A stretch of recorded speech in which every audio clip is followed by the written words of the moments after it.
இன்னைக்கு என்னோட ஃபேவரட்டான ஒரு ரெசிபி பண்ண போகிறேன். இது குக் வித் கோமாளியில் ஷேரிங் பண்ண ரெசிபி.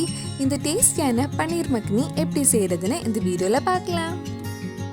ஃபர்ஸ்ட் ஒரு கடாயில் ஒரு டேபிள் ஸ்பூன் பட்டர் எடுக்கலாம். பட்டர் மெல்ட் ஆனதும் இதில் ஒரு பிரியாணி இலை, 3 கிராம்பு, ஒரு சின்ன பீஸ் பட்டை, 3 ஏலக்காய், 2 பெரிய வெங்காயம், 3 தக்காளி, 6 பல் பூண்டு, ஒரு சின்ன பீஸ் இஞ்சி, 2 டீஸ்பூன் கேஷ்நட் சேர்த்து ஒரு 2 நிமிஷம் வதக்கினதுக்கு அப்புறம் நம்ம தண்ணி ஊற்றி மூடி வச்சு வேக வைக்கலாம்.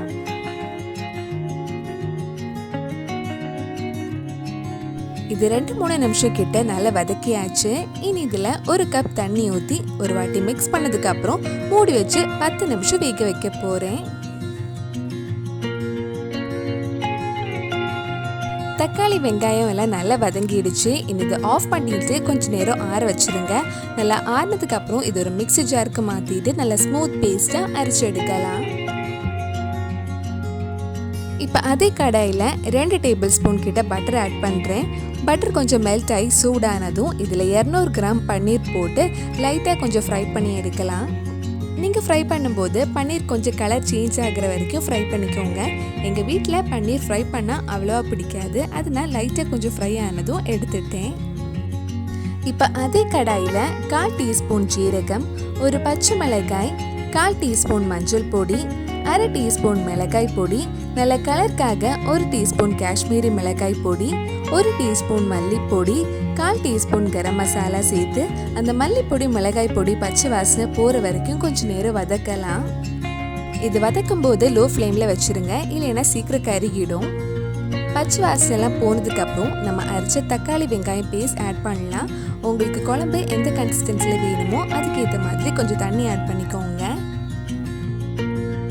இதில் தேவையான அளவு உப்பு போடலாம். நம்ம தக்காளி சேர்த்துருக்கனால அந்த புளிப்பு பேலன்ஸ் பண்ணுறதுக்காக 1 டீஸ்பூன் சுகரும் ஆட் பண்ணுறேன். இதெல்லாம் சேர்த்து நல்லா மிக்ஸ் பண்ணதுக்கப்புறம் இது ஒரு 5 நிமிஷம் மூடி வச்சு நல்லா கொதிக்கட்டும்.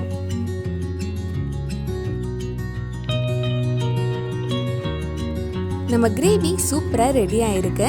இந்த மாதிரி நல்லா கொதிச்சதும் இதில் நம்ம ஃப்ரை பண்ணி வச்சுருந்த பன்னீர், 1/4 கப் ஃப்ரெஷ் க்ரீம், 1 டீஸ்பூன் கஸ்தூரி மேத்தி, கொஞ்சம் மல்லி இலையும் சேர்த்து நல்லா மிக்ஸ் பண்ணி லோ ஃப்ளேமில் ஒரு 5 நிமிஷம் வச்சதுக்கப்புறம் ஆஃப் பண்ணிடலாம். கஸ்தூரி மேத்தி போடும்போது 1 டீஸ்பூன் கையில் எடுத்து இந்த மாதிரி க்ரஷ் பண்ணி போட்டுக்கோங்க. இதெல்லாம் சேர்த்து நல்லா மிக்ஸ் பண்ணி லைட்டாக கொஞ்சம் சூடானதும் ஆஃப் பண்ணிடலாம்.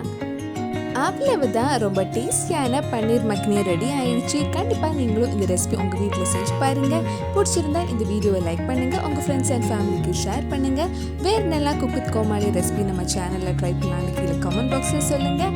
நீங்கள் இன்னும் என்னோட சேனலை சப்ஸ்கிரைப் பண்ணலைன்னா மறக்காமல் சேனலையும் சப்ஸ்கிரைப் பண்ணுங்கள். கூடவே அந்த பெல் ஐக்கனை ப்ரெஸ் பண்ணால் நான் புது வீடியோ போட்ட உடனே உங்கள் ஃபோனுக்கு நோட்டிஃபிகேஷன் வந்துடும்.